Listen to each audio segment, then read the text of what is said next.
Salve, meus confederados! No vídeo de hoje, nós vamos fazer uma loucura.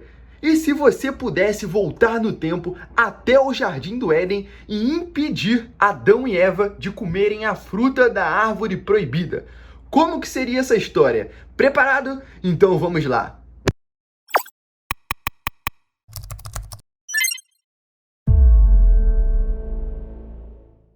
No último episódio, nós aqui falamos de um assunto muito interessante e maluco também. Quase que me tacaram numa fogueira, porque eu falo para vocês quais são os maiores problemas dentro da igreja aqui no Brasil e no mundo. E esse vídeo serve para quem é cristão e para quem não é cristão, porque assim você entende por que você não gosta da igreja. E se você ainda não assistiu esse vídeo, eu recomendo você dar uma olhadinha assim que esse aqui acabar. Beleza? Vamos lá! Atenção! O nosso papo de hoje vai ser algo que vai gerar em torno de 3 coisas, que são essas daqui. Em primeiro lugar, suspense, porque nós vamos falar do bem contra o mal. E essa é uma luta cheia de surpresas, porque o mal, ele é imprevisível, ele é sorrateiro, e a gente nunca sabe qual vai ser a próxima jogada do mal depois que a gente vence ele. Mas vamos falar disso aqui. Em segundo lugar, sobre universos paralelos, porque esse vídeo, lembra, é sobre algo que vai acontecer com o resto do universo quando a gente alterar o que aconteceu no início, que no caso vai ser a história de Adão e Eva. E falar de universos paralelos é basicamente você pensar em um Brasil onde a Casas Bahia seja uma rede de fast food. É um universo paralelo. Não sei nem o que eles iam vender, acarajé? Em terceiro lugar, suposições. Porque esse assunto, ele vem da Bíblia, e a Bíblia, ela também é um livro histórico. E você falar do que vai acontecer caso a gente altere a história, só tem como fazer através de suposições, porque é muito incerto o que vem por aí. Mas nós vamos fazer isso nesse vídeo porque a gente é um bando de doido e você está no mundo de ideias. Então vamos lá! E para começar, nós vamos fazer um resumão de como o universo foi criado de acordo com a criação, que está na Bíblia. E eu sei que tem muita gente aqui que não é cristão, então pode não acreditar nisso e não tem muita ideia de como que a coisa aconteceu, e tá tudo bem, porque eu vou contar passo a passo. E se você for cristão, eu imagino que você já esteja reconhecendo alguns elementos aqui no desenho. De qualquer forma, vamos para o comecinho aqui, onde tem esse desenho. E ele quer dizer algo muito simples, porque na Bíblia está escrito que Deus, ele disse e as coisas foram criadas. E disse Deus, haja luz, e houve luz. E viu Deus que a luz era boa. Isso está escrito em Gênesis. Só que antes da luz existir, essa energia que foi gerada do nada, houve o disse. E o disse, ele é uma fala de Deus. E para a fala existir, precisa existir um meio de propagação, que está bem aqui, ó. Esse som da voz de Deus, que deu a origem às coisas criadas no universo. E então vieram as galáxias, as estrelas, os planetas, os buracos negros e toda a matéria. E aqui eu vou te contar uma coisa muito interessante. Veja só, eu disse para você que Deus, ele criou o universo enquanto ele falava. E disse Deus e houve luz. E ele fez a mesma coisa com os animais, ele falou e eles passaram a existir. E ele fez a mesma coisa com as plantas. Ele disse e as plantas existiram. E na linguagem original que a Bíblia foi escrita, existe uma expressão para isso. Para quando você cria enquanto você fala. E essa expressão, ela se chama Avrá Kedavrá. E não fica estranhando não. Não parece que eu falei um negócio aqui meio esquisito? Só que isso que você acabou de ouvir é o famoso abracadabra. Crio enquanto eu falo. Que você vê o mágico usando quando ele tira o coelho da cartola, né, naquele ilusionismo. E foi assim que Deus fez o universo. Ele falou e as coisas surgiram, inclusive a terra. E lá no capítulo 1, no versículo 1, quando Deus cria os céus e a terra, logo em seguida vai dizer que a terra, ela era sem forma e vazia. Só que essa tradução, ela tá errada, ela tá equivocada, porque a Bíblia não quer dizer que a terra, ela era sem forma e vazia. Porque Deus, ele não cria nada sem forma e sem vida. Tudo que Deus cria tem vida. Só que aqui aconteceu alguma coisa. Porque na tradução original, o texto correto é que a terra, ela se tornou sem forma e vazia. Entre o versículo 1 e o versículo 2.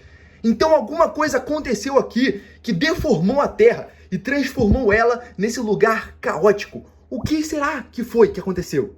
E aqui eu já abro um parênteses para a gente pensar que talvez a Terra, antes dessa destruição, ela tivesse aquele formato que os cientistas hoje alegam, né? A famosa Pangeia. Os continentes eram unidos em um lugar só e tinham um oceano gigantesco e haviam criaturas sobre a Terra, criaturas gigantes, né? Os dinossauros.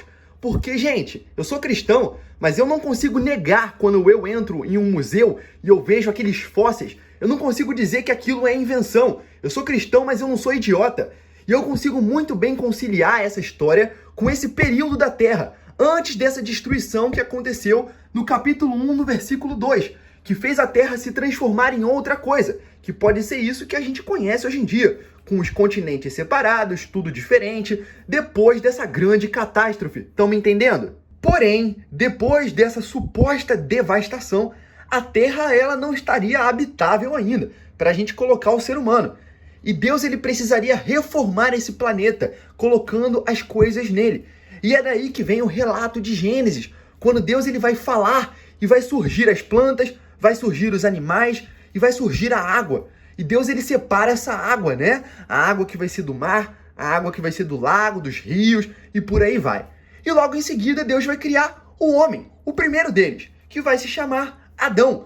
E a palavra Adão, no idioma original da Bíblia, ela é Adam, que quer dizer humanidade, porque esse primeiro homem foi o representante de toda a humanidade. E dele então Deus vai criar a Eva, depois que Deus ele coloca Adão nesse sono profundo e tira uma parte dele para criar a mulher. E ele deixa os dois no jardim. Deus ele vai plantar o homem e a mulher no jardim. Plantar não, né? Porque eles não eram a árvore. A árvore ela vem agora, que é essa primeira daqui, que é chamada de árvore do conhecimento do bem e do mal. A única árvore que Deus proibiu o homem e a mulher de comer.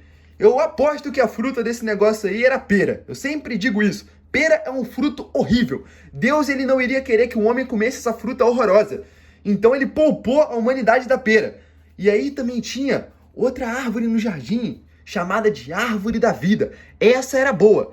Mas adivinha só qual das árvores os dois idiotas comeram? A pera! E aí o homem e a mulher comem dessa árvore, começando pela mulher, que foi iludida pela serpente, vocês sabem dessa história. E aí o homem depois come também, iludido pela mulher. E aí todo mundo comeu do fruto, menos a serpente, esperta pra caramba. E então Deus vai aparecer na cena. Aí a casa caiu, porque agora o homem e a mulher estão completamente envergonhados, porque eles desobedeceram essa ordem de Deus. E então Deus vai aplicar sobre a terra uma maldição que ele havia avisado que ia acontecer. Eles estavam avisados. E essa maldição agora, ela vai corromper cada átomo que existe no universo. Toda a matéria que foi criada agora está afetada por esse mal que eu havia mencionado no começo. Agora ele está na matéria. Ele pode afetar todo o universo e destruir ele aos poucos. E é por causa disso que a partir de agora, o homem e a mulher, eles podem morrer a partir do envelhecimento. Antes isso não acontecia. Foram criaturas feitas para viver para sempre. Mas agora elas vão se degradando até a morte. E essa foi a consequência do pecado. E a história nesse jardim termina aqui, quando Adão e Eva deixam o lugar, se afastam de perto de Deus. E então Deus, ele vai cercar o jardim com um anjo e proibir a entrada de qualquer um. E depois Deus esconde esse jardim e nunca mais se ouve falar dele. E a nossa história entra agora, quando nós, aqui do presente, vamos imaginar que temos uma máquina do tempo e vamos entrar nessa máquina, voltar ao passado, bem aqui nesse momento, e vamos impedir Adão e Eva de comer da árvore proibida. Beleza? Então vamos lá e ver o que acontece. Vem! Algumas considerações muito importantes, e são essas daqui. Primeiramente, os 6 dias da criação. Tem muita gente que não acredita no criacionismo porque não consegue aceitar que o universo foi criado em 6 dias. Tá tudo bem. E é por isso que eu digo para você que eu também não acredito que foram 6 dias. Até porque naquele tempo não existia o nosso calendário que conhecemos hoje. E a contagem de dias não era baseada em 24 horas. Nós nem sabemos quanto tempo levava cada dia desse. Até porque a própria Bíblia diz que para Deus, um dia pode ser como 1000 anos, e 1000 anos como um dia. Então, 6 dias podem não ser literais, como eu tenho certeza que não são. E em segundo lugar, a serpente. Por que esse bicho estava dentro do jardim? Deus é maluco de deixar o mal entrar no jardim e ficar perto do ser humano? Gente, claro que não.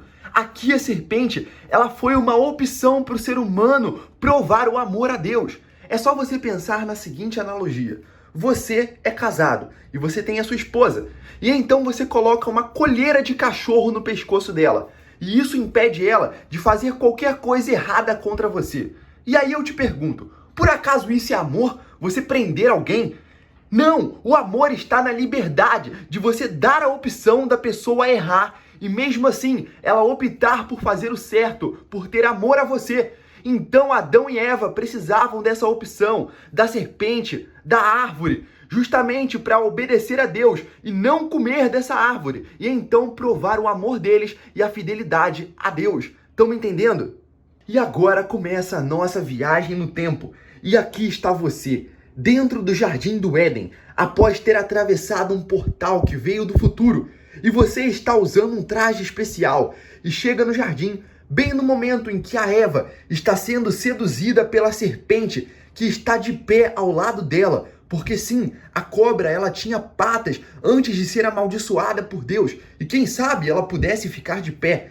E então essa serpente, ela manda a Eva comer do fruto, e você chega no momento exato. E o que você vai fazer para impedir isso de acontecer? Vamos ver as nossas opções. Número 1, você vai vir do futuro com uma arma na sua mão. Você pode trazer uma Glock 18, ou uma .40, uma AK-47, e você já chega no jardim dando um tiro na cabeça da cobra. Ela vai cair fedendo. Não vai dar nem tempo da Eva comer do fruto e você vai ter impedido isso de acontecer e salvo a humanidade. Bom, será mesmo? Porque olha só, você acabou de cometer um assassinato dentro do Jardim do Éden e eu acho que isso é pecado. Então o pecado teria sido cometido de um jeito ou de outro e com isso você fracassaria a missão. Então eu acho que trazer arma não é uma boa opção e temos que pensar em outra forma. Você poderia trazer do futuro uma arma tranquilizante. Calma que não é um raio laser. Você vai chegar e tranquilizar a cobra derrubando ela no chão, mas não é assassinato. Talvez funcione. Ou talvez a Eva, vendo a cobra sendo atacada por um cara vestindo um exoesqueleto de metal que atravessou um portal, ela possa pensar que você é o vilão da história. E então a cobra, muito da esperta, pode se fazer de vítima e com isso ganhar mais crédito com a Eva, colocando ela contra você. E aí você vai ter que dar um tiro tranquilizante na Eva e no Adão e jogar os dois num lago. Não, isso não pode acontecer, né, gente? Vamos pensar em outra coisa. Em terceiro lugar, você vai atravessar o portal do futuro com uma Bíblia na mão e vai entrar no jardim com a Bíblia e vai mostrar para Eva o que está escrito que vai acontecer se ela comer do fruto, para ver se ela cai na real. Só que aí a gente vai ter um problema, que é o fato da Bíblia não estar escrita em nenhum idioma conhecido pela Eva. Como que ela vai entender português, que vai ser inventado só daqui a milênios no futuro? Qualquer idioma que você trouxer a Bíblia, ela não vai entender. E você vai passar um perrengue para explicar para ela que não é para comer do fruto. E enquanto isso, a serpente ela vai cair numa discussão intelectual com você e você vai ter que vencer ela no debate para provar para Eva que ela não pode comer da árvore. Você está preparado? E agora, o que eu faria nessa situação? Bom, eu iria com a opção número 2, a arma tranquilizante. Eu voltaria do futuro com o dardo tranquilizante, eu daria um tiro na cobra e no momento em que ela caísse no chão, eu rapidamente pegaria a serpente e eu voltaria para o portal com a serpente e eu largaria ela em algum lugar aleatório do futuro. Por exemplo, no deserto do Saara no ano de 2050. Que se dane! Desde que ela fique longe da Eva e longe do jardim, tá tudo certo. Eu acho que funciona. Não sei. Talvez. Deixa aí nos comentários o que você faria nessa situação. E vamos ver se o pessoal dá alguma resposta mais criativa do que essa. E, gente, agora vamos saber o que acontece em seguida, tá bom? Venha comigo. Vamos supor que tenha funcionado. Você ter voltado no tempo, invadido o Jardim do Éden, tirado a serpente de lá e agora Adão e Eva não vão comer do fruto mais, e a humanidade está salva. Será que isso daria realmente certo? Vamos pensar algumas coisas. Vão haver consequências. Só pelo fato de Adão e Eva ver uma criatura parecida com eles, vestida de metal, atravessando um portal, entrando no jardim e voltando, isso já vai ter sido demais para a cabeça deles. Eles viram tudo. E o que eles vão fazer com essa informação? Será que eles vão contar para as próximas gerações que essa criatura misteriosa entrou no jardim? Como você vai ser visto pelos povos antigos? Você vai ser considerado um alienígena? Ou quem sabe um deus? E talvez isso gere mais pecado, porque agora vão querer adorar a você? Temos que pensar sobre isso. Essa sua atitude vai ter valido a pena? Não sei. No cenário menos pior, onde só a Eva viu você entrando no jardim e Adão não estava perto, estava fazendo qualquer outra coisa e por isso ele não viu você, será que ele vai acreditar no que a Eva vai contar? Será que ele vai acreditar nos viajantes do tempo? Ou será que isso vai causar uma briga entre os dois, porque Adão vai achar que Eva é uma surtada que está tendo alucinações? E isso vai dividir a humanidade entre aqueles que acreditam nos viajantes do tempo, porque acreditam na Eva, e aqueles que não acreditam, porque vieram de Adão. E isso vai corromper toda a história. E agora, como o mundo vai ficar sem o mal? Até quando esse bem vai durar sem o pecado? Será que Caim vai matar Abel de qualquer forma e não há nada que possa impedir isso de acontecer? E você, onde entra nessa história? Quando você voltar para o futuro, será que o futuro vai estar alterado? Será que as coisas vão acontecer da forma que você conhece? Será que a história vai continuar da mesma maneira? Com as guerras mundiais, com a invenção da internet? Pode ser que não. Pode ser que nem a máquina do tempo que permitiu você voltar para o passado sequer exista. E você não vai ter voltado no tempo nunca.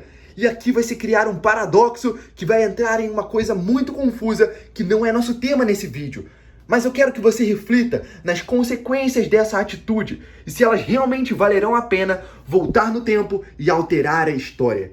E essa foi a nossa aula de hoje. Eu vou ficando por aqui. Espero que você tenha gostado. Siga esse canal. E eu vou nessa, pessoal. Um abraço para todos vocês. Tchau, tchau.